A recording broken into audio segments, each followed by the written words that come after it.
유명한 믿음의 사람 엘리자베스 생겔의 이야기입니다. 어느 학교 선생에 대한 이야기를 썼는데 참 감동적이었습니다. 그 선생님은 좀 엉뚱한 데가 있어가지고 생각밖에 학교에 골칫거리를 안겨주어서 이래도 저래도 잘 되지 않고 교무회의에서 타일러도 잘 되지 않고 할 수 없이 학교에서 직위 해제를 시키고 대기 발령을 내리고 말았습니다.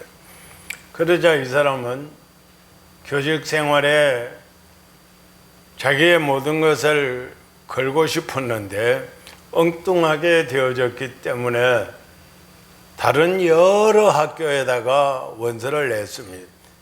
지원서를 냈습니다. 그러나 번번이 자기의 지난날을 살펴본 학교들마다 퇴짜를 넣습니다. 되지를 않습니다. 그래서 이제는 내가 교직 생활을 그만둬야 되겠다. 딴 것을 해야 되지 않겠느냐. 그렇게 생각하고 있는 찰나에 새 학기가 되어져 가지고 뜻밖의 학교에서 연락이 왔습니다. 당신이 필요하니 출근을 하라고. 그래 가니까 학급을 맡겼는데 제일 골칫거리 아이들이 있는 학급을 맡겼는데 그 학급의 아이들은 전원이 공부하기 싫어하는 아이들이고 선생의 말을 듣지 아니하는 아이들만 모여가 있고 가정 배경이나 모든 면에 있어서 지도하기 어려운 그런 학급이었더라는 겁니다. 그러나 이 사람은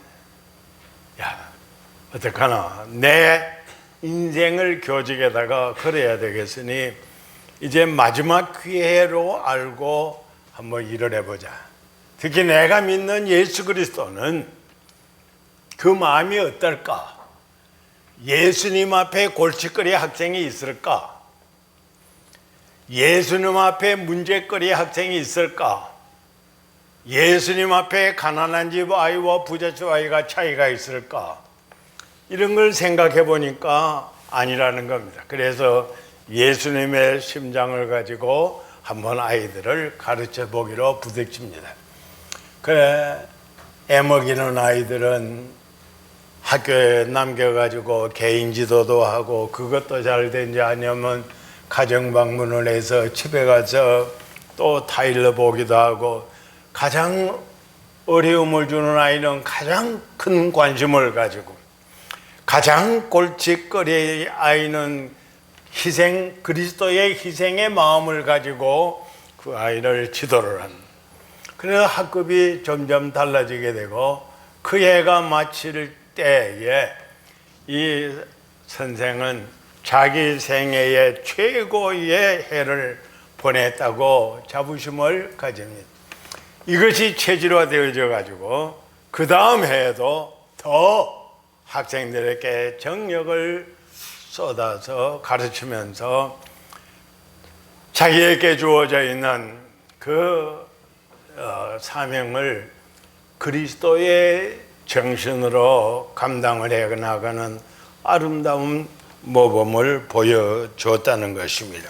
이 교사는 한결같이 가지고 있는 것이 무슨 마음을 가지고 있는가 하면 내가 이 학급의 이 아이들은 전부 하나님의 사랑받는 아이들인데 예수님의 사랑을 받고 있는 아이들인데 내가 외면할 수 없다는 것이죠.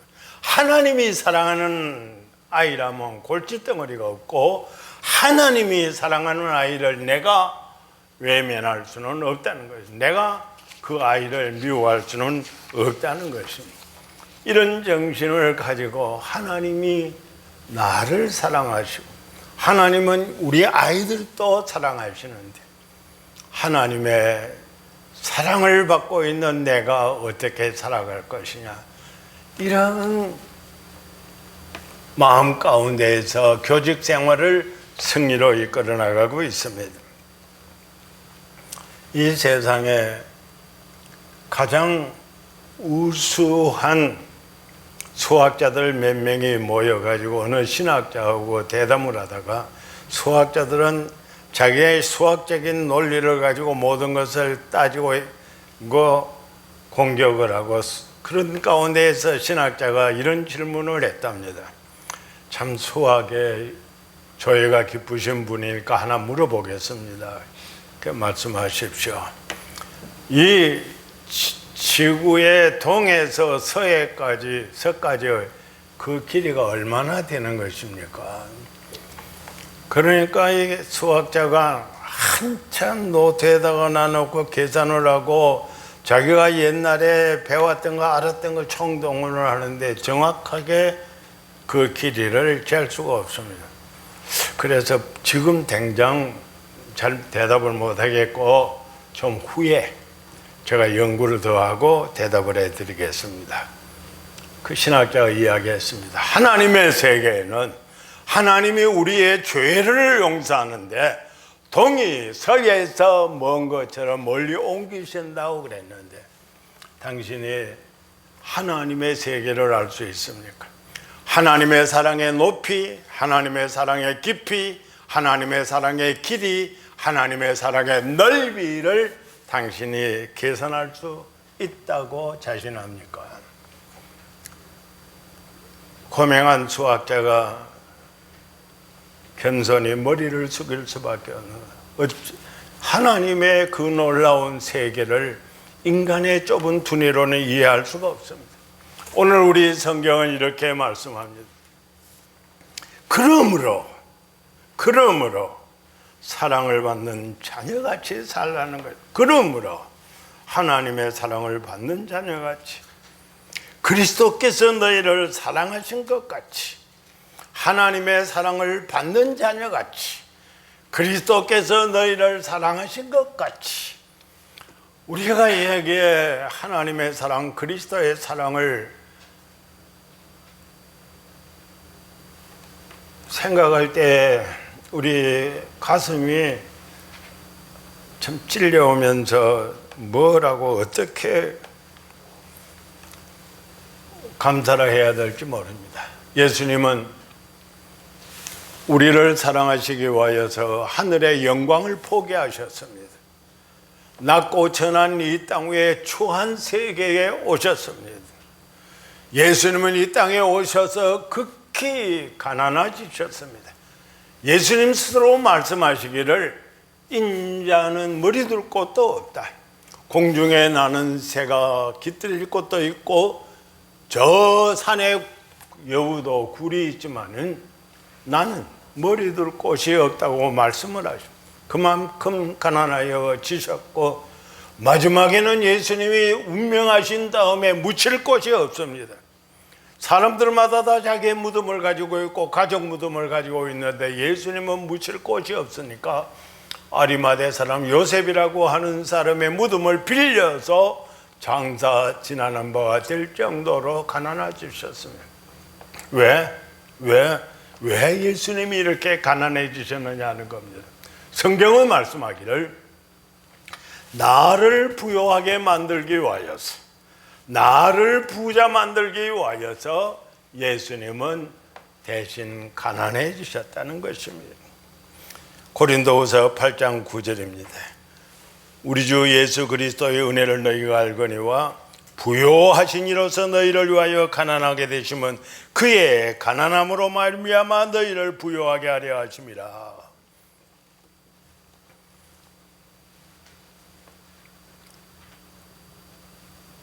영적인 면에 있어서 거지보다도 못한 그런 우리들의 모습이었습니다. 세상에서 쓰레기 맞지도 못한 우리들을 예수님은 존귀하게 만들기 위하여서 예수님은 희생이 되셨습니다. 그렇기 때문에 우리가 예수님의 사랑을 받는 하나님의 자녀답게 살려고 몸부림을 쳐야 됩니다. 마음을 다하고 뜻을 다하여 주 너의 하나님을 사랑하라. 이것이 최고 크고 첫째 되는 계명이요 둘째는 그와 같으니 내 이웃을 내 몸과 같이 사랑하라고. 예수님은 여기에 사랑, 하나님도 사랑해야 되고 땅 위에 있는 우리의 형제도 사랑해야 될 것을 예수님이 명령하시면서 이것이 크고 첫째 되는 계명이라고 말씀을 하십니다.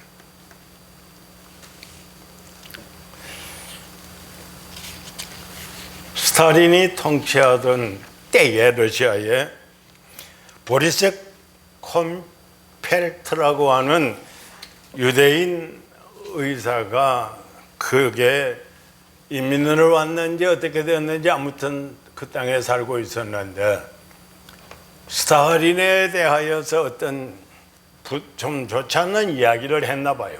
이 말이 관리들에게 들려가 가지고 스탈린에 대하여서 좋지 않게 말했다고 하는 그런 이유 때문에 끌려갑니다. 그래서 시베리아의 어느 집단 수용소에 가서 갇히게 됩니다.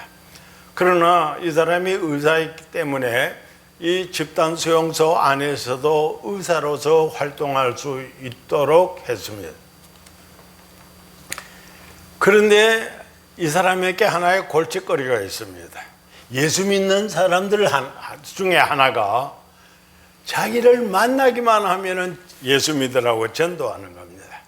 저리 가면 저리 갔다고, 때로는 그 의료실에 진료실에 찾아와 가지고 전도를 하고, 자려고 막사에 가면 거기에 들어와 가지고 또 전도를 하고, 길에서 마주치면 또 거기서 예수 믿으라고.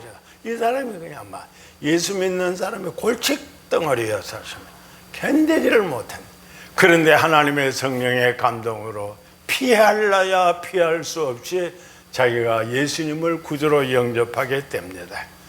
예수님을 구주로 영접하고 나니까 이게 웬일인지 그때까지 늘 마음이 괴롭고 답답하고 기쁨이 없고 고통 가운데에서 헤매던 자기의 심령에 정령 자유함이 옵니다. 평안이 옵니다. 진리로서 자기가 자유함을 누리게 되고 참된 유쾌함을 누리게 됩니다. 이런 세계가 있었느냐. 예수 믿고 난 다음에 성경을 읽으면서 기도하면서 생활해 보니 이런 세계가 또 어디 있겠느냐고 감탄합니다. 너무 좋아서. 그래서 두 가지 결심을 합니다. 하나는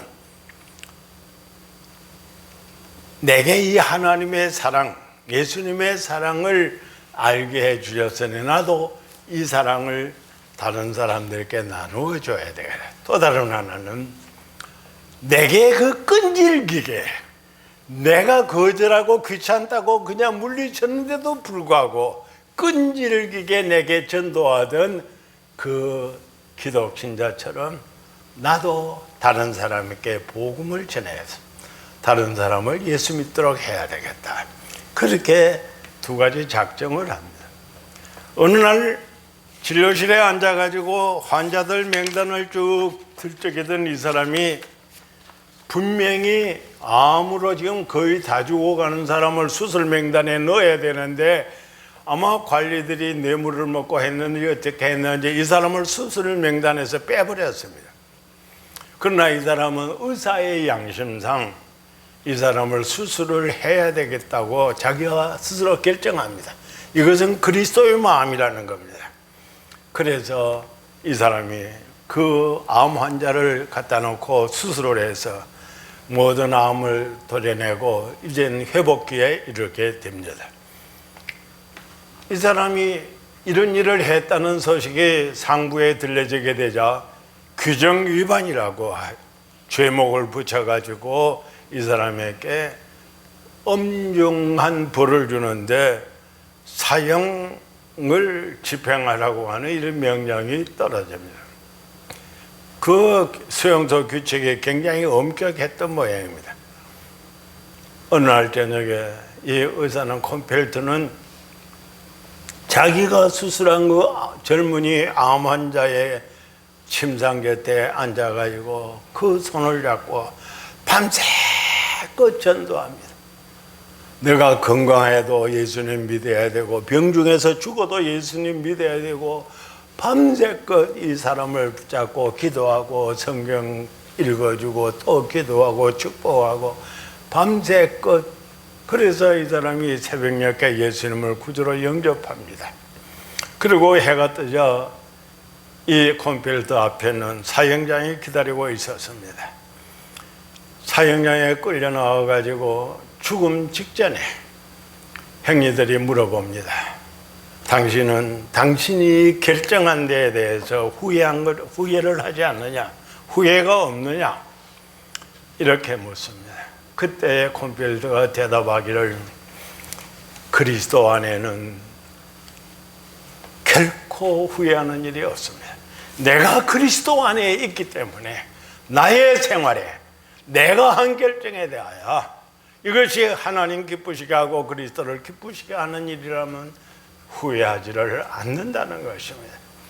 얼마나 담대하게 이야기했든지 거기에 하나님 믿지 아니하는 사람들이 깜짝 놀랄 정도가 되어졌더라는 겁니다. 성도요,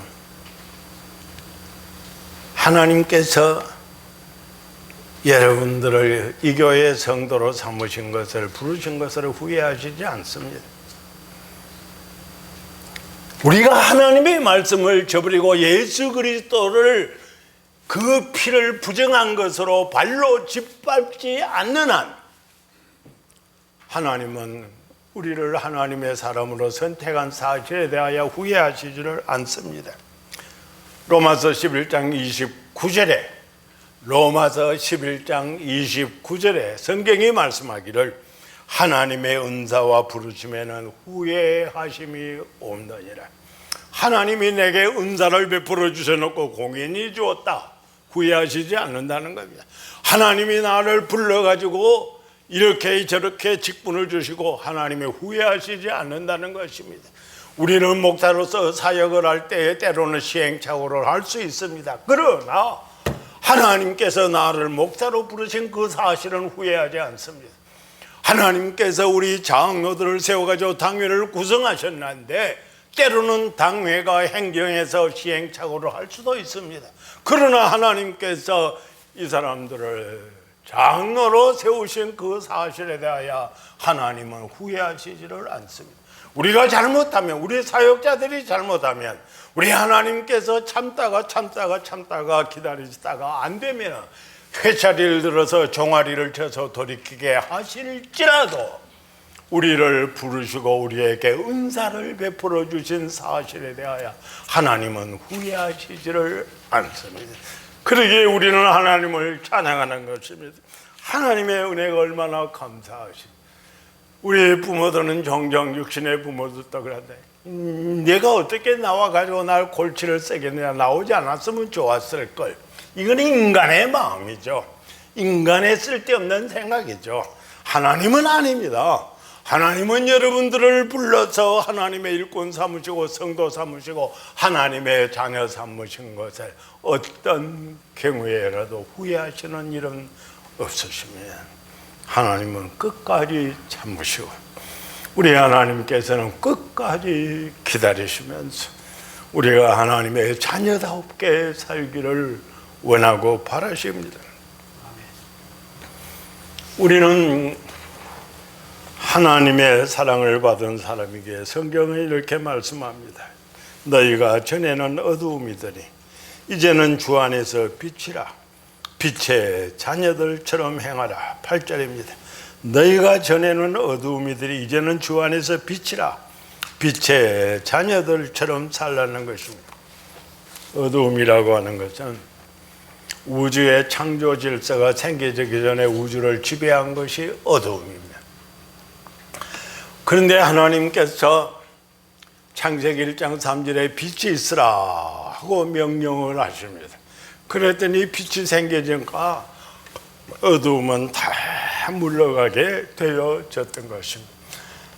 분명한 사실은 이것입니다. 우리가 이 예배당에 들어올 때 깜깜하게 참으로 의자를 분간하지 못하게 되어져 있습니까?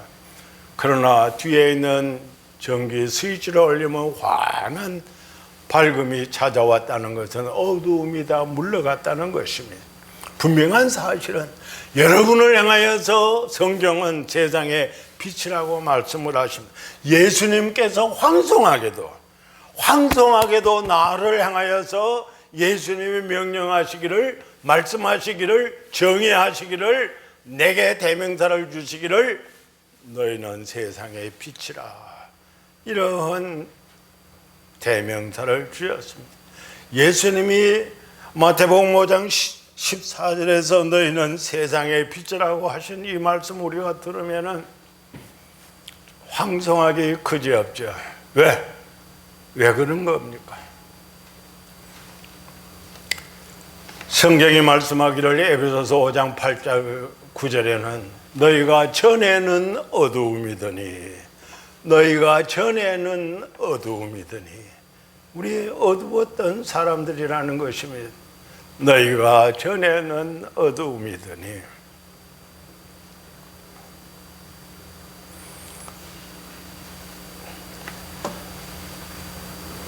셔츠를 입고 타이를 메고 수ით 걸치고 이렇게 하고 있으니까, 이렇게 하고 강단에 섰으니까 뭐같이 어려운 것 같이 보입니까? 인간은 모두가 다 만물보다 거짓되고 심히 부패한 것은 인간의 마음이라, 자기의 나서부터 오늘날까지 내가 행한 모든 잘못된 어두운 생활을 내가 의심짓고 한다면, 내가 그대로 사람들 앞에 고백을 한다면 얼굴을 제대로 들 수 있는 사람이 몇이나 되겠느냐? 그런 사람이 몇이나 될까? 아마 지상에 없을 것입니다. 그런데 전에는 너희가 어두움이었었는데 이제는 주 안에서 빛이라, 이제는 예수님 안에서 빛이 되어졌다는 겁니다.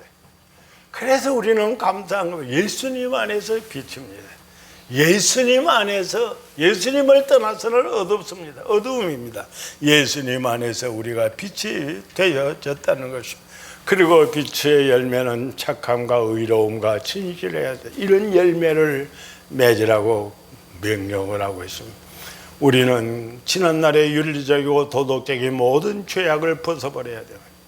지난날에 신앙생활하면서 하나님 앞에 그릇 행하였던 원망과 불평을 했던 모든 죄악을 벗어버려야 됩니다.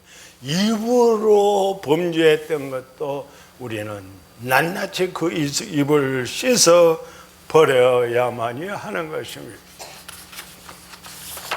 이번 주간 미주 기독일보에 알라바마주에서 포르노 세금을 거두는 것을 주 하원에서 결정된 것을 소개를 했습니다. 그러면서 상원을 통과해야 되고 주지사의 마지막 사인이 있어야 되지만은 분명히 아마 통과될 것이다, 그렇게 제안자가 설명을, 이미 하원에는 통과가 되어졌습니다. 무슨 이야기인가 하면 이것은 일명 tax of sin, 죄에 대한 세금이라고 별명을 붙이는 거예요. 죄에 대한 별명을 붙이는 거예요. 그래서 어떤 죄에 대해서 세금을 붙이는가 하면 성 관련 상품엔 책이든지 잡지든지 신문이든지 출판물, 저작물, 사진, 그림, 애니메이션, 영화, 비디오, 이미지 방송, 음성 서비스, 음란, 전화, 이 모든 물란한 죄악에 관계된 문제에 대해서는 40%의 세금을 물리겠다, 거두어 드리겠다는 겁니다. 이 제안한 사람은 이 세금이 주의 정부에 들어오게 되어지면은 어려움 당하는 많은 학생들이나 어려움을 당하는 불쌍한 빈민들을 도울 수 있다는 겁니다. 그러면서 제안자가 이것은 하나의 주의 세금을 거두어 드리는 세수 확보도 되지만은 죄를 좀 근절하겠다고 하는 것입니다. 저는 거기에 말없는 박수를 보내고 있었습니다. 분명한 사실은 미국 50개 주가 다 이랬으면 얼마나 좋겠습니까? 미국의 보수의 제첨단을 걷고 있는 엘라바마주에서 이렇게 결정한 것은 다른 주에도 파급을 끼칠 그런 효과가 있습니다. 우리는 어떻습니까? 에베소서 2장 1절에 우리의 과거를 향해서 너희의 허물과 너희의 죄로 죽었던 너희의 허물과 너희의 죄로 죽었던 너희를 살리셨다고 말씀합니다. 다른 사람의 죄 때문이 아니라 나의 죄 때문에 내가 죽었던 것입니다. 그런데 나를 하나님이 살려주신 것입니다. 이제는 우리가 하나님 앞에 회개해야 됩니다. 그러면 하나님께서 더 큰 은혜를 베풀어 주시는데, 에베소서 요한일서 1장 9절에 만일 우리가 우리 죄를 자백하면 하나님은 미쁘시고 의로우사 우리의 죄를 사하시고 우리를 모든 불의에서 깨끗하게 해 주신다고 성경이 약속하고 있습니다. 그러게 우리는 하나님 앞에 회개해야만이 하는 것입니다. 죄를 가지고 있는 것은, 죄를 숨기는 것은 형통하지 못하나 죄를 버리고 회개하는 사람은 하나님의 용서를 받게 되는 것입니다. 청교도의 신앙의 여파로 미국의 어떤 주의 고을에서는 그 큰 양 목장에 종종 도적을 양을 잃어버립니다. 그래서 그 마을에서 결정을 했습니다. 양도둑에게는 커다랗게 S자하고 T자하고 쇠를 가지고 도장을 만들어서 불에 달구어 가지고 이마에다가 ST를 도장을 화인을 찍자 결정을 했는데, 그런 결정이 있는데도 불구하고 양도적 두 사람이 붙잡혔습니다. 도망간 건 어쩔 수 없고 붙잡히자 끌어다 놓고서는 이 이마에다가 S자, T자하고 불도장을 꽉 찍어서 이것은 아무래도 없어지는 것은 아니니까 이제 한평생 도둑질을 못하도록 그렇게 ST를 이마에다 달아놨습니다. 이마에 화진이 맞은 한 사람은 먼 곳으로 도망을 가가지고 못된 짓만 골라가면서 또 합니다. 그런데 남아있던 한 사람은 철저하게 회개합니다. 성경을 끌어안고 회개하고 엎드려 회개하고 자면서도 회개하고 깨어서도 회개하고 철저하게 하나님 앞에 잘못된 죄, 양 한 마리 훔쳤던 죄를 철저하게 회개합니다. 세월이 지났는데도 이 사람은 장수합니다. 딴 사람들은 자기의 동시대 사람들이 다 죽었는데도, 자기의 이마에 그 화인을 찍던 사람도 죽었는데도 이 사람은 늠름하게 늙어서까지 살아가지고 있었습니다. 얼마나 철저하게 회개하고 나니까 심령이 깨끗해서 오래 사는지도 모르지만은 오래 살았습니다. 그러자 모두 다 이 화인을 찍는 그런 풍속도 없어지게 되어지고 그런 사람들도 다 없어졌는데, 이 아이들이 문제입니다. 초등학교나 중학교나 고등학교나 학교 개학식이나 어떤 행사가 있을 때는 훈사는 그냥 이 ST가 양도둑이 그냥 도맡아 가지고 하는 정도로 이 마을에서는 이 사람이 없으면 살 맛이 없을 정도로, 어려운 사람이 있으면 도와주고 외로운 사람이 있으면 같이 가서 생활해주고 모든 면에 마을의 주인이면서. 그런데 이 아이들이 그 할아버지를 볼 때마다 이마에 ST가 있으니까 이상해가지고 물어본 거예요. 동네에 사람 어른들에게 물어보니까 대답할 말이 궁합지만 또 몰랐는지 궁했는지 모르지만, 얘야, 성자라고 하는 말을 세인트라고 하는 단어는 ST입니다. 이 할아버지가 너무 거룩하기 때문에 ST를 이마에다가 붙여놓은, 그렇게 화인으로 찍어 놓은 거다. Thief, thief, 그 양도둑이라는 ST나 성자라고는 Saint ST나 약자로 쓰면 똑같지 않습니까? 회개하면 양도둑도 성자가 될 수 있는 세계가 하나님의 세계라고 하면 우리 그리스도인들은 어찌해서 자기의 죄를 감추려고 하느냐 이 말이에요. 죄악이라고 하는 것은 언젠가는 소리를 지르고 나를 괴롭힐 수밖에 없는 것입니다. 우리는 이제 하나님의 놀라운 사랑받은 사람들이니까 어떻게 살아야 될 것인가? 10절 말씀 한번 따라서 하십시오. 주를 기쁘시게 할 것이 무엇인가 시험하여 보라. 주를 기쁘시게 할 것이 무엇인가 시험하여 보라. 여러분들이 아마 너무 기억력이 좋아서 제가 한번 읽는데 다 여러분들 기억하고 따라 읽는다고 생각을 저는 위로를 받겠습니다. 아무튼 좋습니다. 주님을 기쁘시게 할 것이 무엇인지를 시험해 보랍니다. 어떻게 하면은 우리 주님 기쁘시게 할까? 어떻게 하면은 우리 주님을 기쁘시게 하고 그 마음을 만족하게 할 수 있을까? 이걸 우리 생각해 봐야 됩니다. 주님 어떻게 하면 주님 기쁘시게 할까?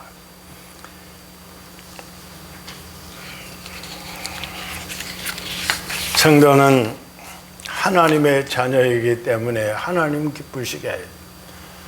예수님의 영원한 신부이기 때문에 예수님을 기쁘시게 해야만이 하는 것이, 이것은 정상입니다. 그 이상도 그 이하도 아니고 우리 생활의 신앙생활에 아주 정상적입니다. 옛날에 하나님께서 미가 선지자 입을 통하여서 하나님을 기쁘시게 할 수 있는 무엇인지 아느냐, 세 가지를 말씀을 하셨습니다. 여호와께서 내게 구하시는 것은 오직 정의를 행하고 인자를 사랑하고 겸손히 내 하나님과 함께하는 것이 아니야. 미가서 6장 8절의 이 말씀은 영원한 진리입니다. 우리가 하나님 기쁘시게 하려고 하면은 우리는 언제나 공의롭게 정의를 행해야 되고 불쌍히 여기는 인자를 사랑해야 되고 겸손해져야 됩니다.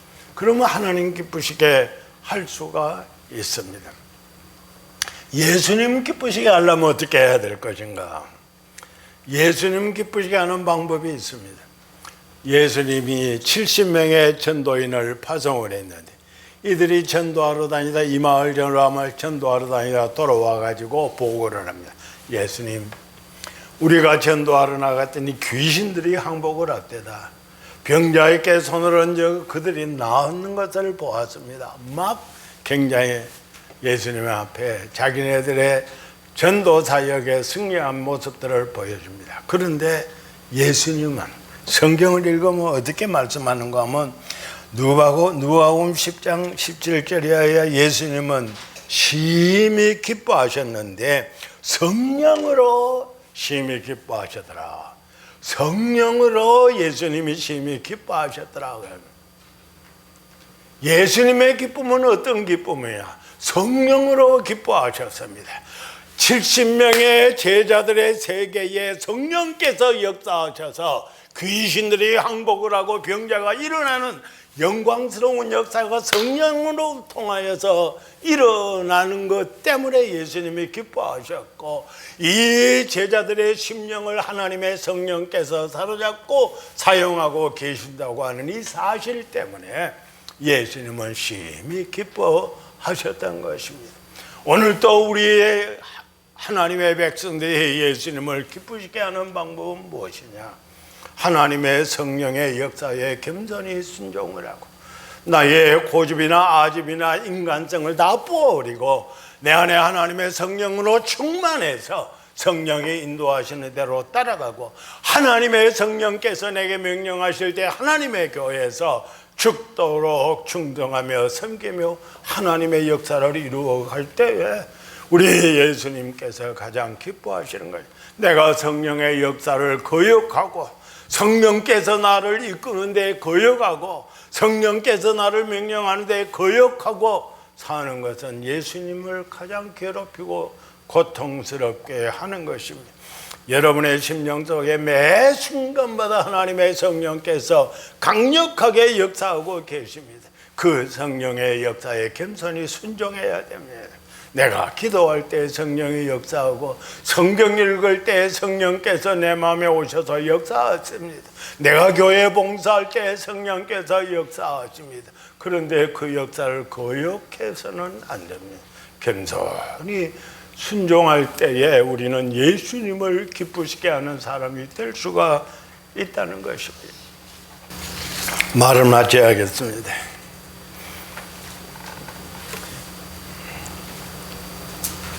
꼬마가 엄마 손을 잡고 길거리를 걸어가는데 마침 과자를 파는 가게가 나타났습니다. 이 꼬마가 엄마를 졸릅니다. 과자 먹고 싶은 겁니다. 그래가지고 엄마를 졸라대니까 할 수 없이 엄마가 동전 하나를 줍니다. 그러면 빨리 나와야 돼. 엄마 너무 기다리게 하지 말고 빨리 나와. 예 하고 들어간다. 이놈이 안 나오는 겁니다. 이 동전 한 입 가지고 들어간 것이 나오질 않습니다. 그러니까 엄마가 이 가게 문을 열고 야야 뭐하니? 빨리 나와야지 하니까 엄마 내게는 지금 동전 한 개밖에 없잖아요. 내가 이 동전을 가장 잘 쓰고 싶어요.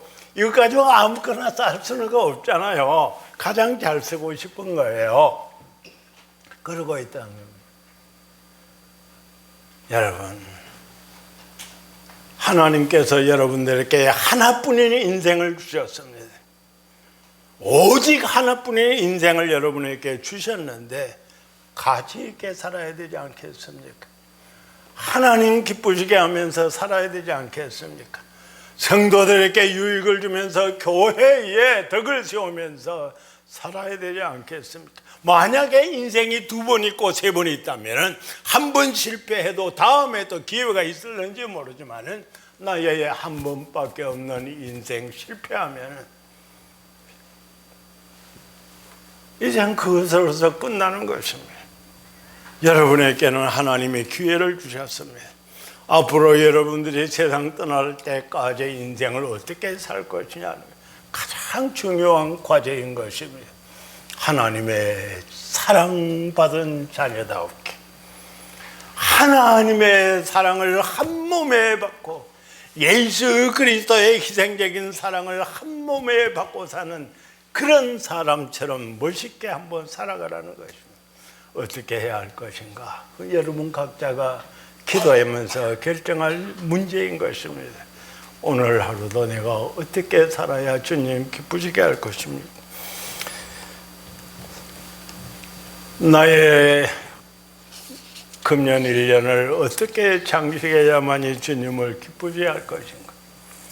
우리는 섣단 금음날이 되어지면 송구 영식 예배를 보면서 예배당에서 회개하고 새해 아침에는 금년에 이렇게 살겠다고 결심하고 작심 3일도 끝나버리고 많은 경우가 허다히 많습니다.